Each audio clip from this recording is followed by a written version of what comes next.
Hey everybody. Today is going to be visa stamping, travel question, embassy questions. This is by popular request. Let's get ready for having some great time. We'll be back in a second.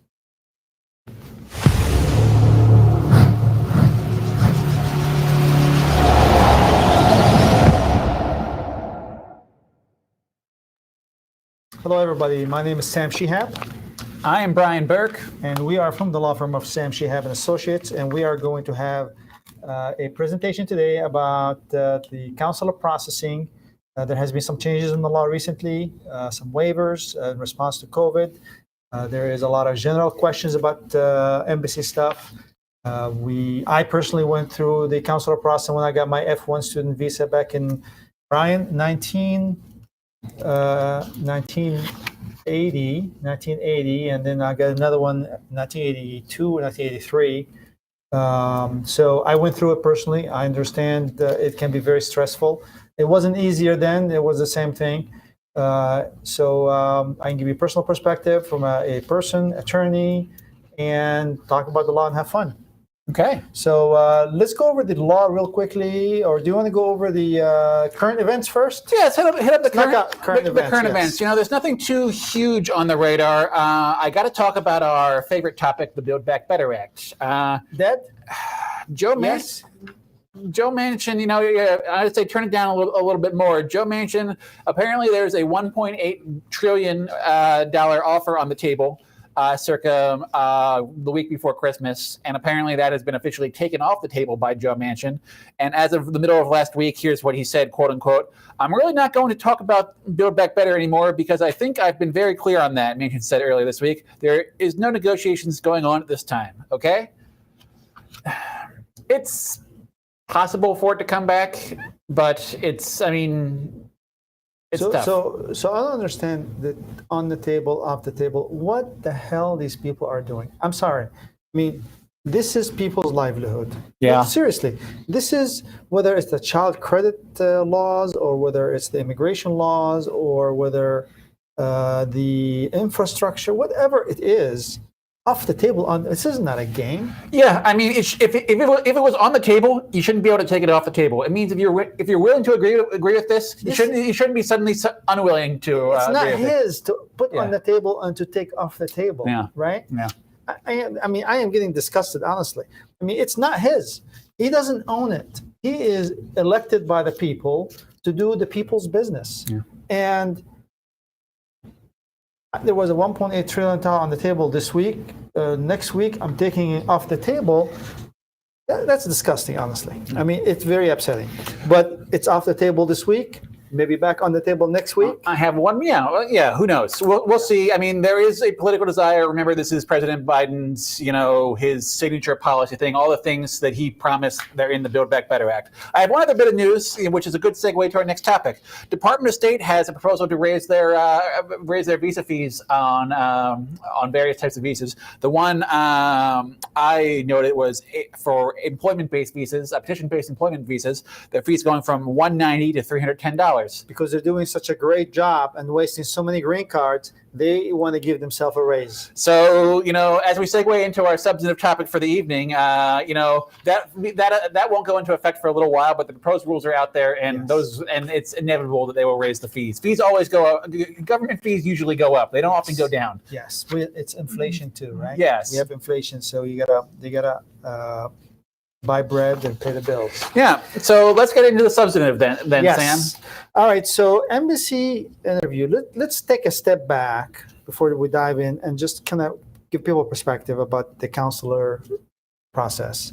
First of all, the embassy is almost like an independent body. They exercise substantial level of independence in the way they conduct business. Yeah, I mean, they are an executive branch, part of the executive branch, and they have pretty much, and they're outside the United States, and it gives them a wide variety of latitude. Yes, the property of the consulate is sovereign U.S. property, and run by the ambassador or the consular officer or the highest person there, and decisions. And by the way, consular officers employed there are very carefully selected, people with high level of pride, intelligence.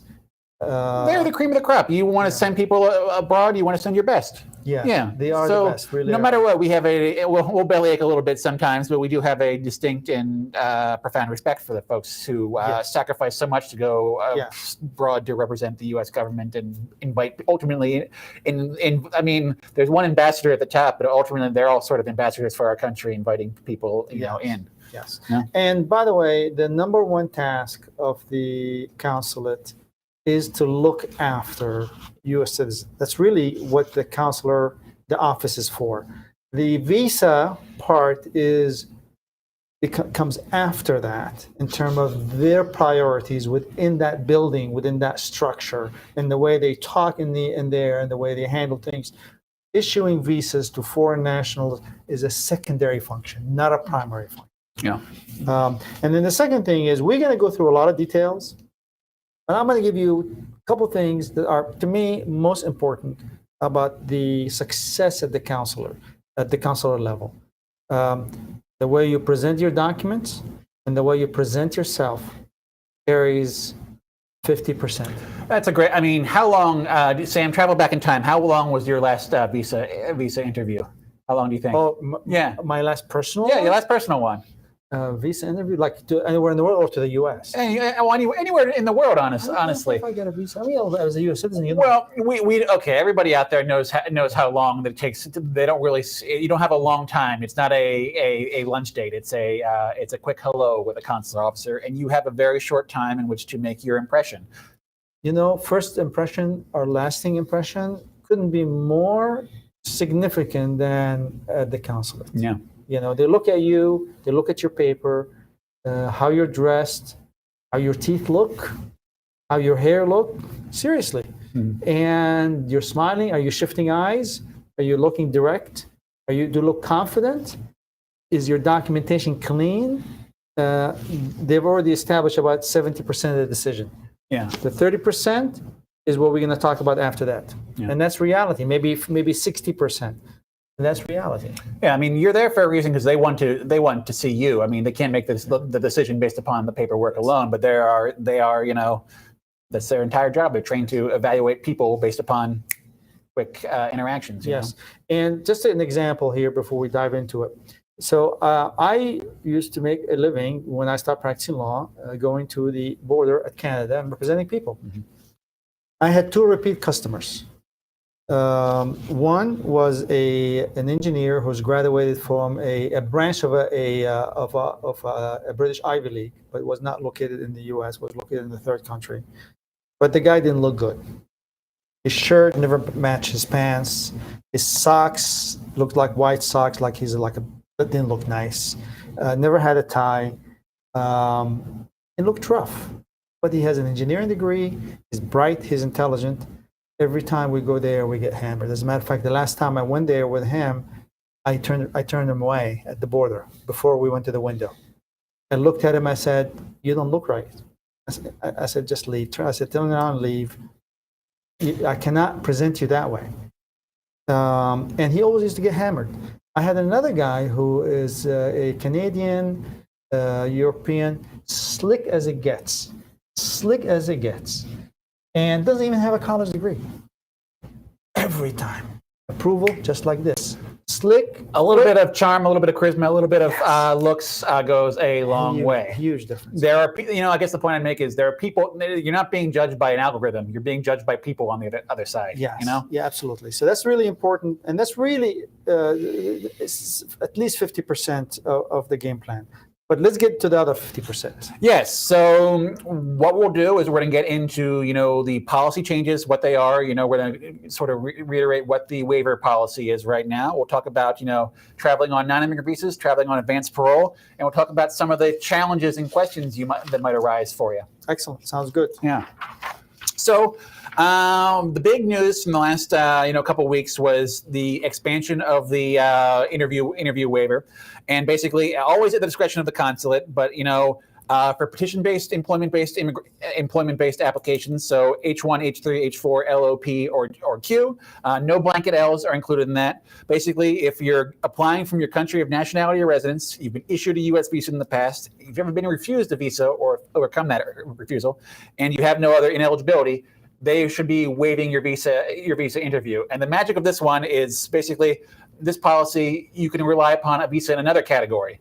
The policy that everybody's used to has been the Dropbox renewal policy that allows you to basically go back and get a renewal in your same category based upon a visa that expired in the last 48 months. And this policy, this more expansive policy, is you ever had a visa? Ever a visa from us? You're golden. It's discretionary, though. And one of the things we're going to talk about this evening is, what might set off those discretionary triggers getting called in for interview with USCIS, especially in regards to people with employment-based petitions out there. Yes. Now, it is for pre-approved USCIS petitions. Correct. And it seems to me that there are some visas also go beyond that. Yes, I mean, there's also a policy for waivers of H2, F, M, and J interviews, basically. That's huge, by the way. I mean, waiver of an F visa, student visa, I've never heard of this. This is unprecedented, a waiver of a student visa. I mean, but that is probably, I'm going to have to guess. It's past visas and past visa holders and people, if you're from an ESTA country, which is the visa waiver program, if you've gotten an ESTA, basically, if you've traveled to the U.S. in the past, they're gonna be willing to waive your interview. Discretionary. Yeah, discretionary. That's I mean, if I wanted to say one thing tonight, we're talking about these waiver programs. It's these things are discretionary. And Sam, who is guaranteed to enter into the United States? Sam. That's a good question. U.S. citizens with a proof. Here's Immigration Law 101. Every person that presents himself or herself to the U.S. border is presumed immigrant. Until you present that passport, then you have overcome the presumption, even if you're a U.S. citizen. If you don't have your passport, you cannot come in. Then you present that passport, then now you have overcome the presumption, and now you are accepted as a U.S. citizen. And that's the only person guaranteed to enter the U.S. Yeah. With one exception, I don't want to digress too much. I love digressions. American Indian tribal members of Canadian origin are legally allowed to enter the U.S. and they are not U.S. citizen, but that's going in a different direction. Yeah. So we mentioned it a little bit previously. Dropbox extensions are still available, and we talked about this last week. The new policy seems to perhaps largely even the Dropbox policy. However, we all agree that sort of there's one if you're within the Dropbox policy, which is a little bit narrower, odds are you have a better chance of success of getting that positive discretion in your favor. Well, for one, I mean, there are multiple reasons, but the major one is that this policy has been in place for a long time. Yeah. And there is a process that's already been set up, and everybody outside the embassy, the consulate, and inside the consulate is familiar with this process, and therefore it's easier to go under this one. But if you couldn't fit under the Dropbox policy, you could try the other one. If let's say you had a prior H1B approval and now you're on L visa, potentially you could. Yeah. So it's worth noting the procedure, the policy, the process for this. If you ever applied for a visa before, the present process is you do a DS-160, and then you go through their fun little portal, which basically where you go for scheduling. You answer the questions there's questions you answer when you go through the scheduling process.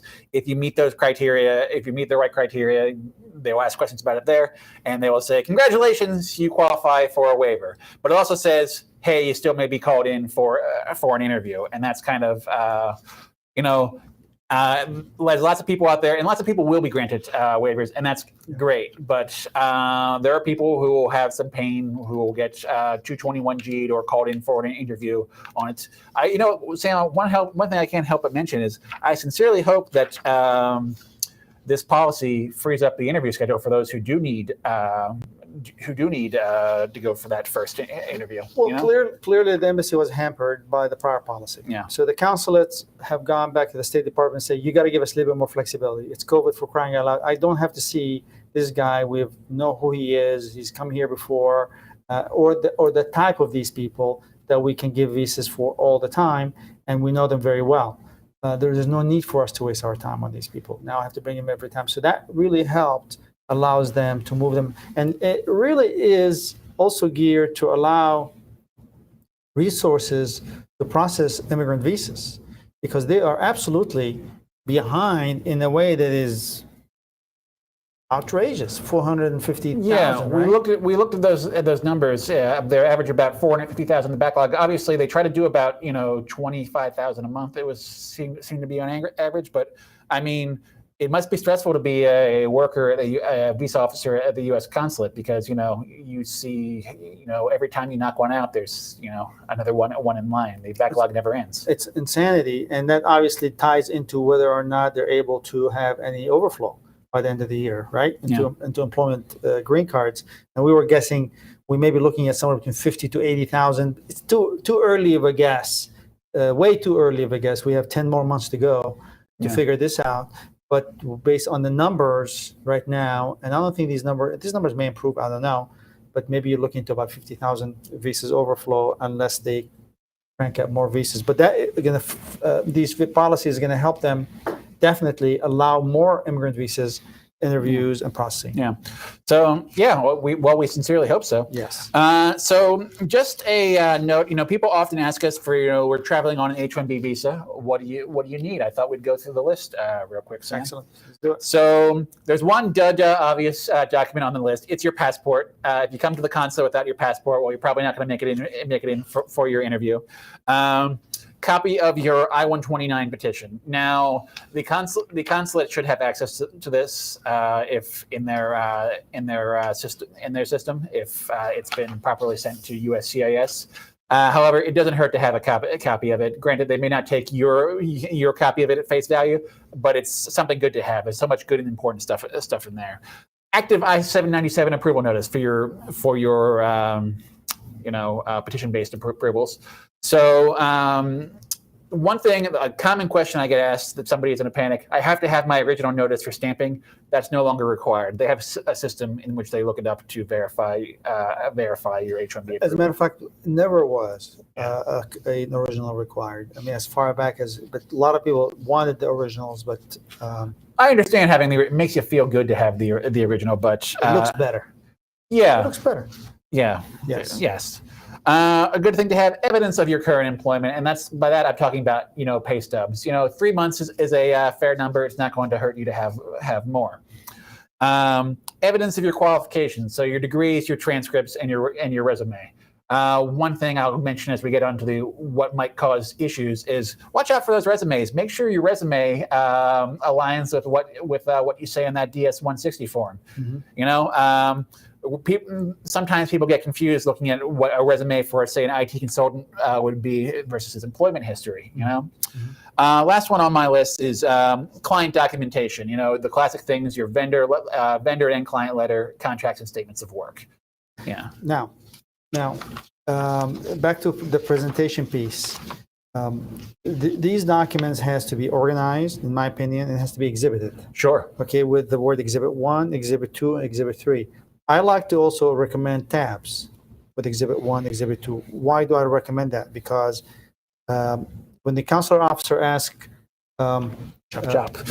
Yeah, do you have a letter of employment? Yes, I do have a letter of employment. It's in your packet. It's Exhibit C. The tab is on the side. You know how much that consular officer is going to love you? Because they're going to look at Exhibit C. You're going to see the tab and open it, this information. Do you have your I-797? Yes, I do, and it's Exhibit D on your package, and they open it right there. You do that. What that requires you to do two things. Number one, to be organized. Number two, to memorize your documents and their exhibit number. Okay, so when you're looking at them and say it's in your package and it's an Exhibit D, they don't want to hear. They don't want a verbal explanation. By the way, Mm-hmm. Who do you work for? I work for ABC company, okay, and you stop talking, that's an okay answer, but I work for ABC company and I have a letter from them confirming it, that's an Exhibit D. Now that, for me, you have given exactly what they need and the evidence supporting it quickly. And that really helped in telling them that you're intelligent. And that's what they want to see. They want to know that you're smart. And that's important for them to feel good about their decision. So that's, for me, is very important. Yeah. All right. Well, so Sam, one of the challenges we hear of people, we help people with 221G notices at the consulate, or worse still, a visa denial. And one of the things we see is basically older stale H1Bs are a great way to get questions from consular officers. Now, we make sure that our clients and help their employees comply with the H1B amendment rules in the United States. And basically, you're, as long as the terms are still the same as your amendment from, 2.5 years ago, you should still be able to work and travel pursuant to that. However, experiences of those consular officers get kind of squirrely about older documents. So when's the best time to travel? When you have a fresh H1B in your hand. Sometimes it's not practical. Sometimes you can't do it. But ideally, you're going to have a fresh I-797. They're going to believe understand you're still doing the work you said you are, or your documents that you gave to USCIS to get the case approved. They're going to be fresh. Yes. Yes. Yeah. So so general thoughts is be conservative on your H1B amendments. Ultimately, H1B amendments we know are required for material changes in your work, and USCIS may or may not question that, but you're before the consulate, somebody who might be able to question that. And if they feel that something has changed and an amendment should have been required, well, they'll issue you a 221G notice, and you'll be stuck in your home country waiting for your company to file a new H1B to make the consulate happy. And generally speaking, make sure those documents in that case are strong. Contract, statements of work, letters. Now, for the purposes of USCIS, we are in a very nice policy climate where they are very happy to approve your cases with relatively little documents. But you're at the consulate. The consulate, as you just said in the beginning of this presentation, Sam, has broad discretion, and they want to feel good about your case. I guess my sum it all up, make sure you have an ironclad, hulking behemoth of a beautiful H1B case. Make their job easy. Make them happy. Yes, absolutely. And also, they don't change in the law as quickly as they should sometimes. So yeah, we're still getting, we want incline and vendor letters, requirements right now. We're still getting that. Just give it to them if you can. And if you cannot, then you may want to have your attorney write a nice letter to them, explain why you couldn't get it and why it's no longer required per the revised USCIS policies. Yeah, that's a fair point. Yeah, exactly. The consulates, you're right, they're slow, and I'd love my first response to be, tell them no, you don't need any of that. And the watches, they laugh you out and ignore your pleas via email because they're the consulate and they get to make the decision. Yeah. Path of least resistance is to give them what they want. Yeah, you want your stamping. You don't want to teach them a lesson. Your job is not to educate the consular officer or the officer. Yeah. About what the law is. Your goal is to get a stamp in your passport so you can move on with your life and let the next guy fight the battle with the officer, not you. Yeah. But another pointer I want to sprinkle these interview pointers because I think they make a big difference. I like to tell people, answer the question. If the question triggers a yes or no answer it with yes or no only. Okay. Are you currently employed? Yes. That's it. You don't have to say who you're employed with. You don't have to say who your number. Did you buy your ticket? Yes. That's it. Okay. Now, when you're asked a question and needs explanation, try to keep it as short as possible. For me, the rule is the rule of 5. Don't cross 5 words. In any explanation you have, keep it 5 words. Keep your hand. I have my I-79 with me. My children are traveling with me. Yes. Keep it short. They have no attention span for long elaboration. They don't. Oh, yeah. Or patience. So I've been in for sort of comparable in the U.S. in USCIS interviews here in the U.S. and just been. I've had to just sort of touch somebody in the shoulder, and just say, that's enough, because these guys just want to move through this. They know how to do their job. They want to be in control of this thing, and they want to move it along. Yes. Yeah. So remember that short answers with a smile, eye contact, yes, no, and count to 5. Once you cross number 5, you want to really wrap it up. Then you're done. Yeah. On top of that, though, I say make sure your officer's happy. I mean, if they're getting frustrated at your yes and no responses, Well, the yes and no is a question that requires a yes and no. But I mean, if they're asking a question that really needs a yes and no, they need only a yes and no. They don't want you to hear a story about anything beyond that. Okay. Well, let's talk about, Sam, what I think is the number one thing I wanted to hit on that. Everybody is very excited about the waivers available. Everybody is hooting and hollering, and it's good. It's a good thing because you can finally travel back with a reasonable expectation. I mean, it wasn't so much when people were worried about stamping. People go for stamping. They went to stamping before COVID, and most people were successful. Have an approved H1B or L, you're probably going to get stamping. The challenge that people are facing for the last 2 years is I can't get an interview, Right. And that's why all these waivers are so great. But if you read the fine print, when it says congratulations waiver, it also says, but also it's in our discretion to call you in for an interview just because we feel like it. And this is where our immigration attorneys get their work. I wanted to talk about what might cause you to get called in for an interview. Excellent. Yes, let's do that. So the government loves a discrepancy. They love an inconsistency. They love a conflict. Well, they love it, but their job is to look for it. Yes. I mean, why is the embassy talking to you? Is because they want to see if there is a discrepancy, if there is a conflict. Correct. Yeah. So honestly, that's my number one thing that's what's going to, prior to getting, you submit this DS-160, which is basically your life story on a web form. It's got, who's your family, who's your employment, where have you lived. It has your social media. It has your email addresses, your social media accounts. It has everything about you. And the government can and will look over that to find any sort of inconsistency between what you've said in the past and what you've said, what you're saying and what is reality.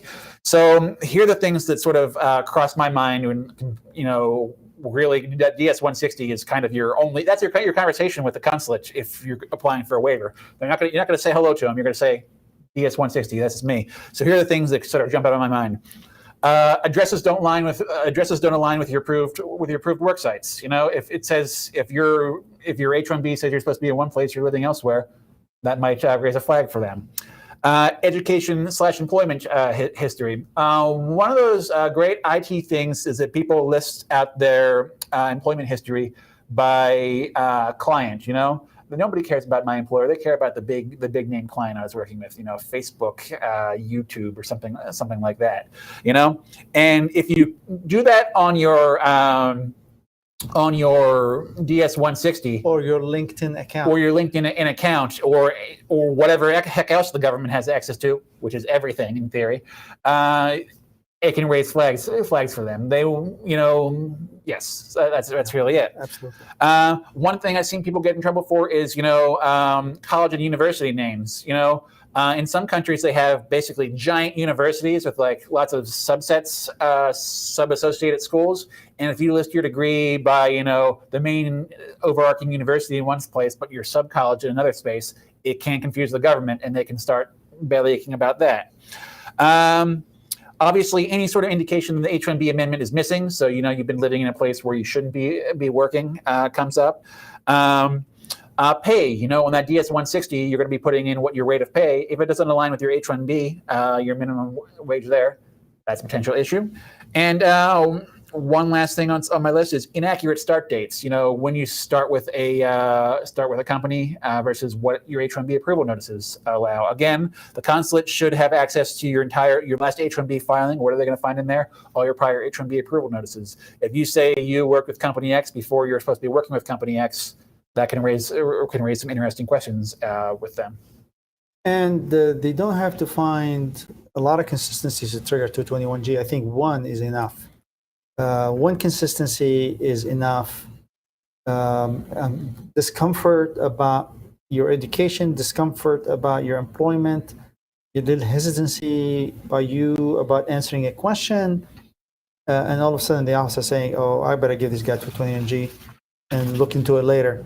I gotta move on. Because I want to Oh, get the one that I feel really comfortable with, and then the other ones, any discomfort, hit it to 221G. Yeah.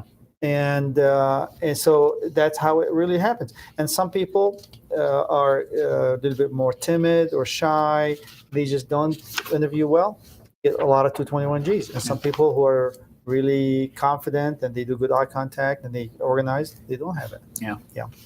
So that sort of, covers, that travel on H1B thing. We're going to touch for a bit on travel on advanced parole, which, all that stuff. After all that stuff we talked about on non-immigrant visa travel, travel on advanced parole seems pretty attractive, doesn't it, Sam?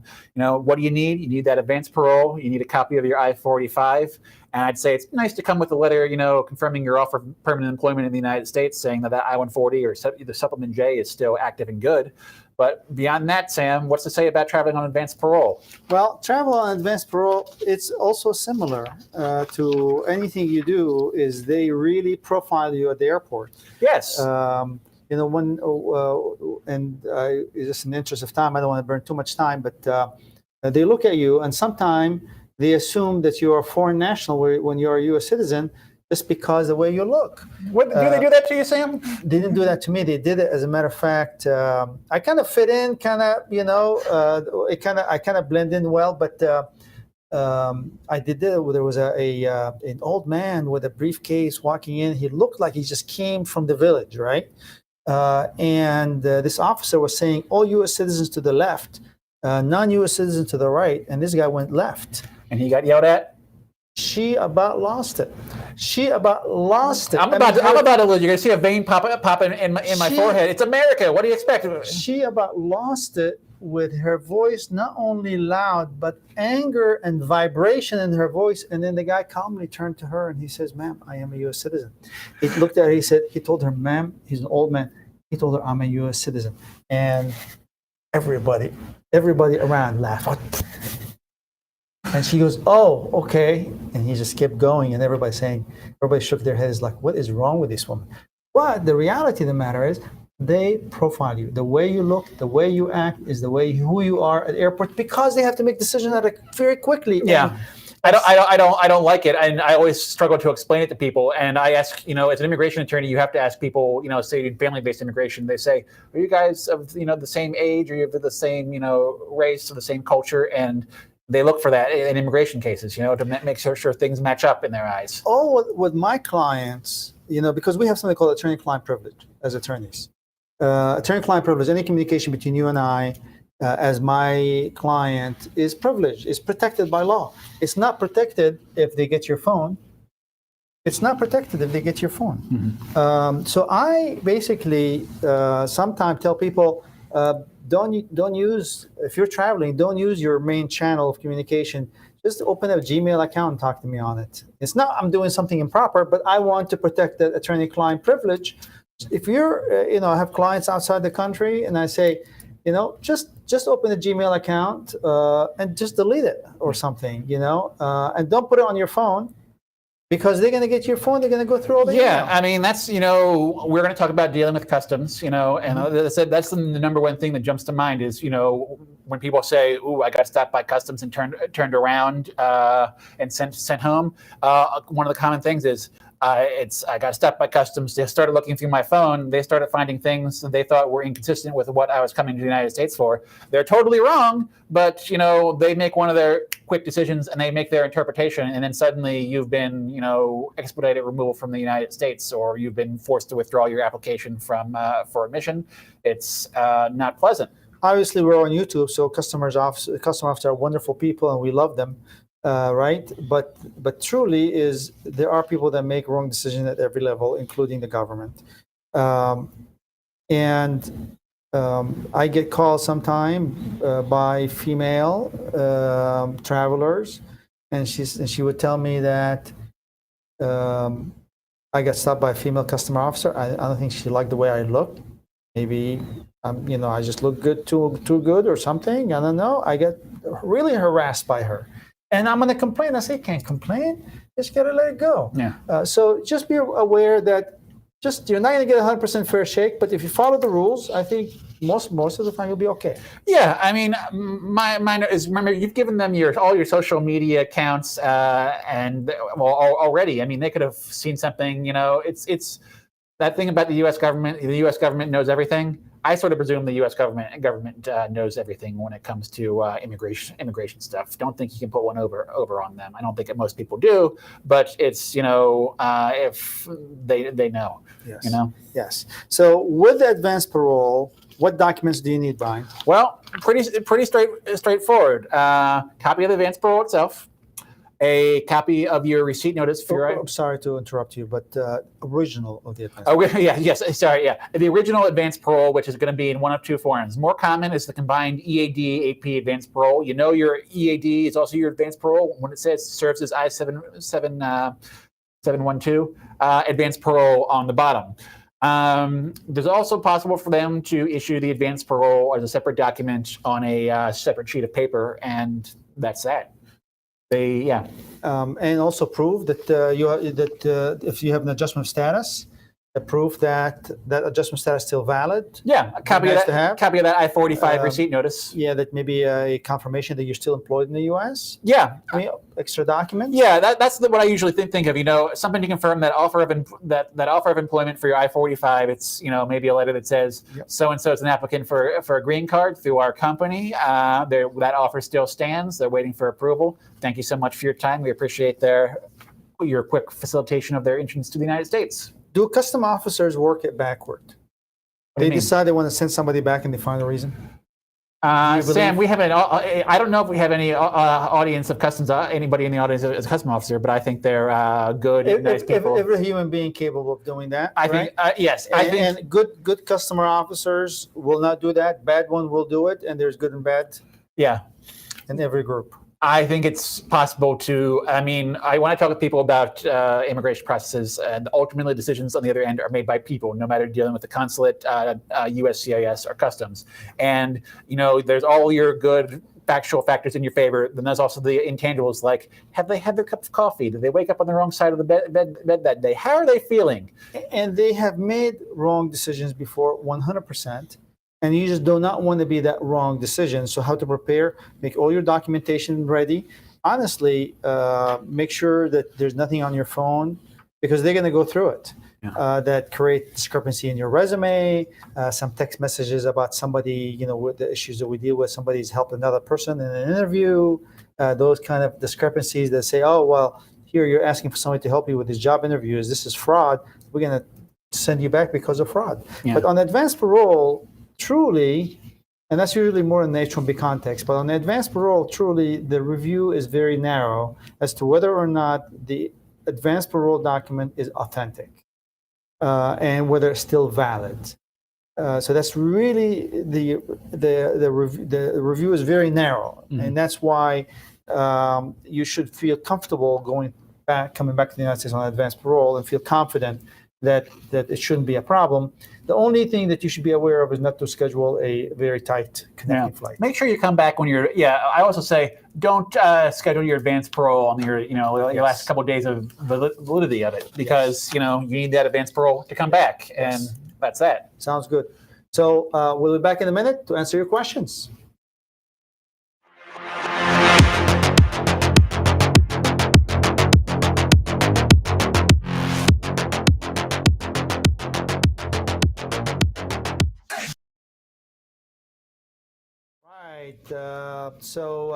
Got good questions over here, and good questions, and keep them coming because we always like a brain bender on a Monday evening. Yeah, and if you can make that bigger, Brian, I can make it bigger. My eyes, I cannot see very well. So here we are. Here you go. From Sweet Seller, if the dates move to final action dates, so that's talking about priority dates, how does the applicant/dependent get notified that CSPA has kicked in? How can the dependent child prove in the future that the age has been locked? Ooh, that's a great question. All right. Well, if it's a great question, I'm going to give you a stab at it and see. Well, I'm gonna carry the metaphor. I'm gonna run right through this question. You don't get a notice. They don't send you an email that says or a letter that says, "Congratulations, your child is locked in under the CSPA." But that sounds like a fantastic idea, and I think people should get that. Yeah, I think so. Oh, I think they should. I think it would be. I mean, Yeah, I think that'd be great. Yeah. How can the dependent child prove in the future that that the age has been locked? Well, one would hope that USCIS wouldn't totally bungle the calculations, because they're not going to trust your calculations. They're going to do it themselves, right? But basically, you have to do the calculations. You really have to have some good counsel who has good understanding of it, and not only tell you over the phone verbally, put it in writing with exhibits and documents and lay it out for you exactly what piece of document and why, and give you a write-up, and you can have to hold on to it and keep it safe and keep all these exhibits supporting it. But you can construct that at any time, but the sooner you do it, the better, because the documents are fresh. Yeah. Absolutely. But yeah, no notice, unfortunately. Yeah, it's yeah. So when is the Philippines going to open up to Americans? So there's two types of opening up to Americans. It's inviting Americans to travel there. And I will be the first to admit I don't know what the status of the Philippines is when it comes to letting Americans in. The thing that sits in my mind is the massive backlog you get at the consulates. And anything I've heard is it's slow. It's slow. They do have certain priorities for family-based immigration cases. However, it's just slow. We really don't have updated information on that, but we hear soon, but we don't have exact date. Obviously, as anything else under the COVID. For those aren't aware, I mean, in terms of popularity, let's say, in terms of activity, Manila in the Philippines is a massive immigration. It's the #1 post for family immigration in the world. Yeah. You would think it's Mexico, but it's really Philippines. Yeah. So, it looks like a BBBA sort of question from Centaur. So, with the focus on midterms, as every day passes, there will be lesser focus on the BBB Act. Yes. I disagree. First of all, I'm a lawyer. Of course, I'm a contrarian. So I don't know if President Biden and friends want to get reelected, and they're politicians. Of course, they want to get reelected. Should they not be trying to say they've accomplished something? Like, I don't know, perhaps getting that Build Back Better Act passed. Say we did. If I'm a politician, and I'm not, I want to be able to get up on the stage and say, I came to Washington and I did what I said I was going to do. Here it is. So one of our senior partners in this office, yes, she follows the news very closely. She's our labor certification expert. Yeah. She is following the Build Back Better Act very closely.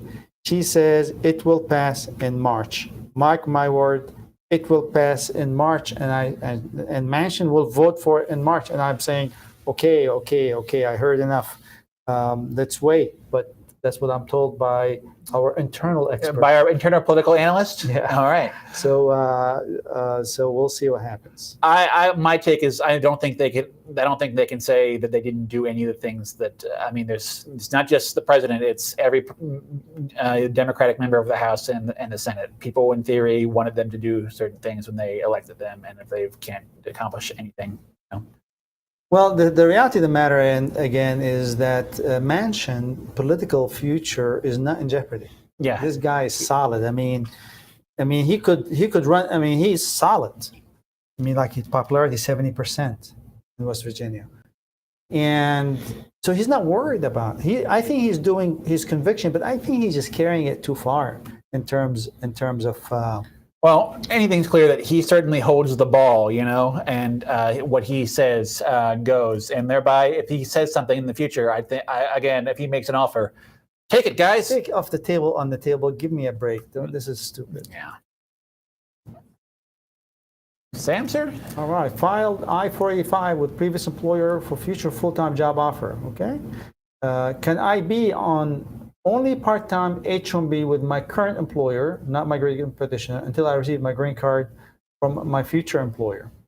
Well, do you have a second part-time job in the U.S.? The answer is technically yes, legally yes, but I get nervous when I see things like that. So there's two questions here. Two parts to this question. First of all, are you in status? Yes. Are you maintaining proper status in the U.S.? Yes. So that one, 100%, there's no Yeah, question. you can, anybody who doesn't know, you can be on valid full-time H-1B status with a part-time H-1B job. Are you following the law? Yes, 100%. 100%. Yeah, the other half is you don't have to join your H-1B, your green card employer until the green card is in your hand. Yes. But if you have a green card EAD, and let's assume you're doing other jobs on the side for yourself, that's fine, as long as related to the profession. yeah, sure. But it does give a slight discomfort to the fact that you may not be working full-time in the job in which you're getting a green card for the U.S. So it's just a smell test. It's not a legal thing. But people look at the smell test, Yeah, so for this person, I think there's a reasonable chance that they're going to be called in for an interview. What do you think? Yeah, and you can go in an interview and say, yes, I'm working part-time, but they're going to say, why are you working part-time? Because you couldn't find a job? I mean, for me, it's he's not even working for the green card petitioner employer. Yeah, you don't have to. Well, you don't have to, but convince the local USCIS field officer to wrap their head around that. The guy or gal who basically is mostly spending their time on family-based immigration, asylum, and refugees to say, no, you approve my green card first, so then I'll join the company. You're legal. You're fine. It just makes me nervous for you a little bit. Because there is something called a human being behind those decisions, and the less they are competent, the more likely that you will get a question, a challenge. Yeah, I'd say I'd feel better if you were working for the permanent offer green card employer sometime. But maybe you don't have it's a pandemic time. I mean, it's a pandemic. Maybe he's looking after the kids at home. Maybe he's taking jobs on the side. There's a thousand and one reasons, but I mean, there could be a reasonable explanation. It could raise questions, though, Sam. That does that employer have work available for you? When again, we go back to the legal answer. Yes, you're fine. Yeah, you only have to join when you only have to join when the green card is issued. That's the last moment. Yes. So we answered it and did not answer. Sorry about that. I think we answered it legally. Yes. I get nervous a little bit for you. Yeah, we answered it plus some bickering. That's the best kind of answer from attorneys. And if it goes to court on an appeal, that's how laws get turned. This is the crazy thing is, that's how laws get switched around. You all of a sudden, you have a decision by the AAO, a decision by the BIA or by the court that says this is not sufficient. All of a sudden, everybody says, "Wow, we've been doing it that way." Yeah, I mean that's what their policy handbook says, but yeah. So keep on going here. So from Ravi Sharal, AP/EAD is pending. If I travel back to India, if I travel to India and back on H1B, will both my EAD and AP be canceled? Right. Well, depends. Yes and no. Well, the EAD is never going to be canceled. Correct. That AP the question is that your first AP? Right. If it is your first AP, you can expect that they will deny that because they will consider it abandoned if you travel during its pendency. And yes, and you better have a stamp on that H1B because if you don't, you may be waiting for a long time and hoping and praying for a waiver or a Dropbox waiver. Yeah. Yeah. Lockbox waiver, whatever you call it. Mm-hmm. Yes. So, a question from Rajesh Chindal. When to expect EAD/AP for November 3rd, 2020 receipt date at the Texas Service Center? No biometrics yet. Yeah, when? That's a great question. It's unbelievable. I got to the vein in my forehead issue earlier, Sam. This is another one. November 3rd, 2020. If your EAD was a baby, it would be taking steps and talking to you about saying, "Where am I?" Sounds like a written mandamus to me in court. Yeah, this is the sort of thing where you file a written mandamus in court and say, "Judge, I just want a receipt notice." Yeah. Well, no. He probably has a receipt notice, but no document itself. No. Didn't even receipt. Yeah, still a written mandamus. Yeah, take action, approve my case, because as you look up the USCIS processing times, which are on their website, you're going to definitely be beyond those, and that's the sort of thing where you can start raising a rattle. It's first you can start with service inquiries. You can try the USCIS ombudsman. You can try contacting your congressperson, but ultimately, if all those things fail, a judge can make them do their job. Or yeah, I mean, unfortunately, this is what we have to do to get things moving. Yeah. When the government gets really bad, that's when you have to litigate. Yeah. Yeah. Thanks, Rajesh, for your question. So from COVID Khalid, is it possible to apply for AOS on a valid B2 visa? Yeah, absolutely. Yeah. However, yeah. Right? Yeah. So, if number one, in the context of employment-based, a lot of those guys got B2 visas when they run out of H1B and they filed change of status to a B2. That's a little bit different than if you just enter the U.S. on a B2 visa and then file for an adjustment status. So there's a lot of variables there. But the point that Brian and I would like to point out is that if you just enter the United States on a B2 visa, there is a presumption that you entered as a non-immigrant with a non-immigrant intent. Yeah. And that presumption lasts 60 to 90 days. If you file it's going to be 90 days. To 90 days. Yeah. 60 to 90 days. Now, the policy has a tendency every couple of years to walk around as to how many days exactly. It was 60 days, and then Trump administration made 90 days, and nobody rolled it back. Yeah. So 90 days, it doesn't mean that you have entered the United States for the purpose of doing anything improper, but it means that if you file an adjustment status within 90 days, you have to prove that you did not enter for the purpose of immigrating, thus committing fraud when you enter the U.S. So if you're doing it based on a change of status, like you change your status to a B2, and now you want to file an adjustment, that's possible. I would carefully look at how the B2 visa was filed. And I would also be cognizant of that 90-day window. Yeah, well. I mean, when you just by filing that B2 visa, you're saying I'm leaving behind my, for example, changing from H to B2. You're saying I'm leaving behind my worker status, so I'm just here as a tourist with no intent to immigrate, nothing more. Well, but you could in the B2. I mean, I guess we can digress. I mean, you can explain that. You know, you wrote and say, hey, listen, my H1B ran out. I need to get on B2 visa. I have a green card pending. A priority date is coming soon. Diversification is approved. I need to be on B2 for 3 months to be able to file, and they approve it. You know, that puts us into the area that's discretionary. You know, it's they are human beings on the other end who might be willing to see things in your favor. And that's good lawyering if your lawyer helped you with it to protect you.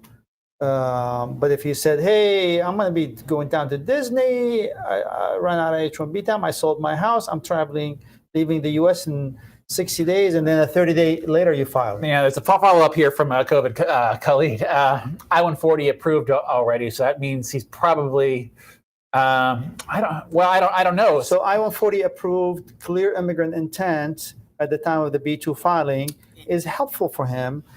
Yeah, but you know, Khalid, you haven't told us where you're at yet. If you're sitting there looking at abroad, looking at your B2 visa and your passport, planning to enter the United States to file an adjustment, that's probably not a good idea. Well, we're assuming that he's here in the U.S. and he's on a B2 visa. Yeah. And if you want to elaborate more, we'll love to talk about more because this is an area. We have more questions to come, but we have more time for more questions. Absolutely. So let's see what we got. So for H-1B visa stamping, do we need to travel outside the USA? It mentions about born country or resident country.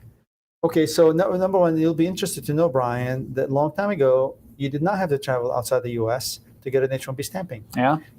I'm rolling back 15, 20 years ago. You used to be able to send it to the State Department, and they'll issue an H-1B stamping in the U.S. That's nice of them. That was very nice. Then they abandoned that.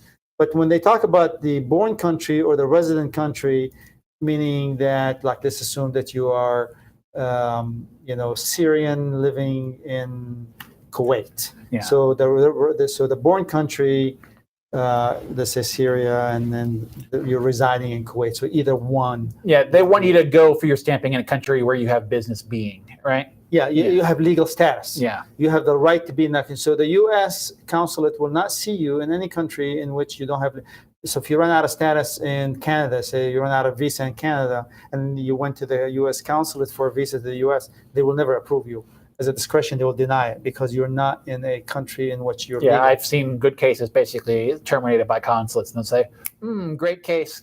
See you in your home country." Yes. Yeah. So that's the reference to the born country or resident country. Yeah. Yes.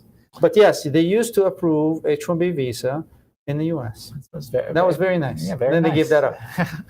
Looks like we have a little bit of follow up from Prashant Kumar. So for the H-1B visa stamping waiver, do we need to travel outside the USA, or can be applied by filing just outside the the drop box? Well, he's talking about the waiver in general. Either one. You have to be outside of the. But no, but you can start here in the U.S. and apply. Let's assume. Yeah. So it would seem to me that it's not likely that you would get, I think what he's leading to get a waiver if you want to go get stamping in Canada. Yeah. So you're here in the U.S., you want to get stamping, so you apply in Canada, and you hope that Canada will waive it, but you're still sitting in the U.S., so you mail your passport out, they stamp it, you're sitting here living in the U.S., and then they send you your passport back. That is not the contemplated scenario. Yeah. In the situation, because I don't think Canada, in that example I gave you, is either a resident country or a born country. If you're born, let's say, in India, but let's assume that you do apply in India and you're here in the U.S. and they waive it, you mail your passport. In theory, you can. Well, it's those Dropbox locations. I'm pretty sure they require personal appearance. Well, the other waiver. They all go to the Dropbox facility. I'm pretty sure they require a personal appearance. Also, you know what, Sam? You're required to have your passport as a non-immigrant in the United States, and I wouldn't think it would be a wise idea to send your passport abroad whilst you're. Or you send it to the consulate to renew. Yeah, that's true. So that's true. But I don't think it was contemplated for it to be that way. Yeah. Let's put it that way. Yeah. So from Centaur, a usual viewer, I agree with your line of thinking, Brian. I like people who agree with my lines of thinking. With regards to the Dems needing to pass something substantial to be competitive in the midterms, Manchin is holding the country hostage. And yeah, 100%, he's holding the country hostage, and that's really, really. I mean, I don't want to say it because this dude, I don't know what's his agenda. I mean, it's just beyond me. I mean, there's so many good things.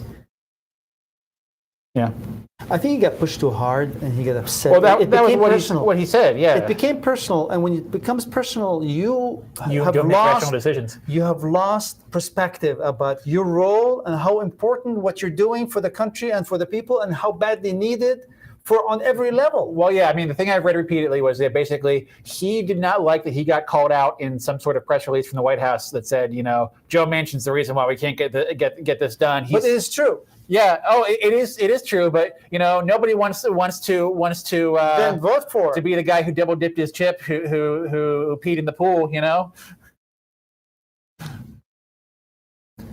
get me started, censure. So this is from Manoj K. My EAD/AP renewal second is in process. If I travel to India on H-1B, will my application for EAD/AP be canceled? Will I need to do something after I am back? No, is the simple answer. Yes, that is correct. Correct. I agree with what Sam said. Yeah, you're correct. Yeah, it will not be canceled. Yeah. Do you need to do anything when you get back? It is possible you can get an RFE on basically on your eligibility, but actually that's more of an H4 sort of question now. Most likely not. Yeah. You would not need to. Yeah. See what we got. A little bit more from Prashant Kumar Singh. Sam, go ahead. One more question. My wife got an H-1B approved in October 2021, and in November 2021, her H-4 EAD got approved.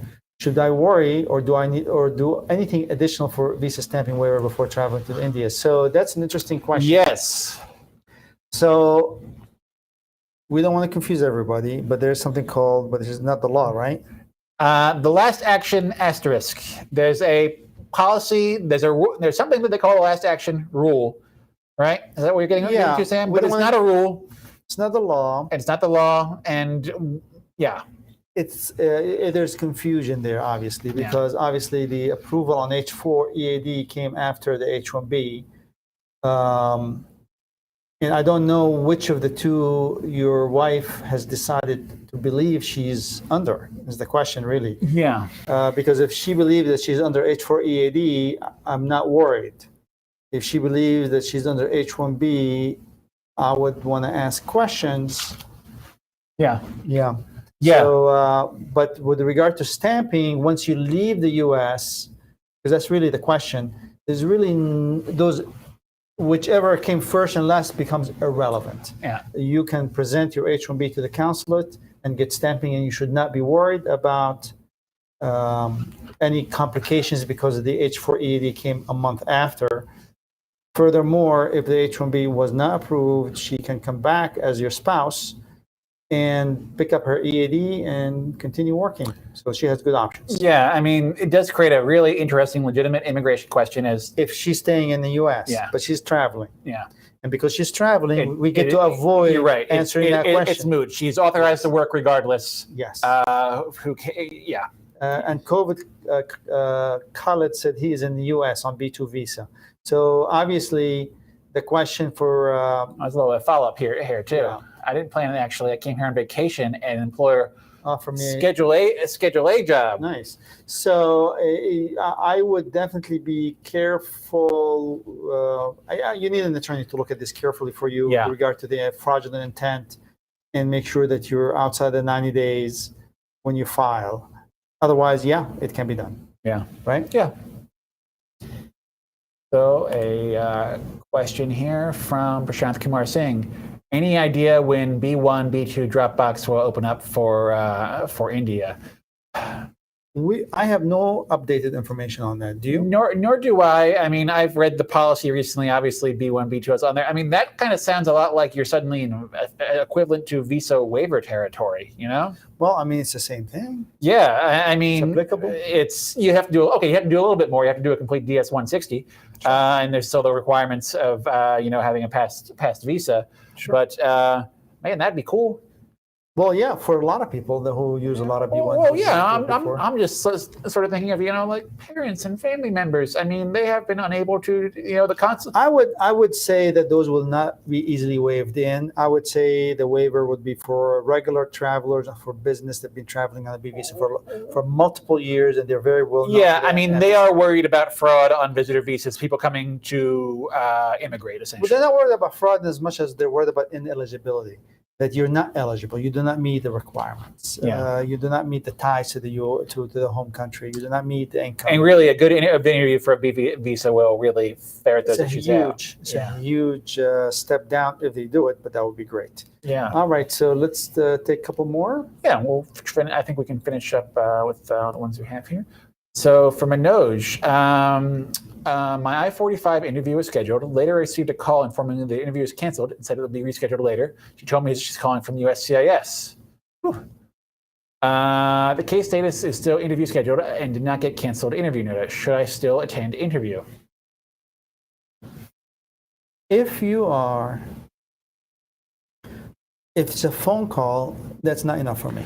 Yeah, I agree with that. I mean, is the interview canceled? Probably. If there was a person you heard from, I'd say it's probably somebody in the local field office who basically said, "Oh, I can't make this thing happen. It's going to be canceled." Who knows? Maybe somebody's out of the office, But I'd get my butt.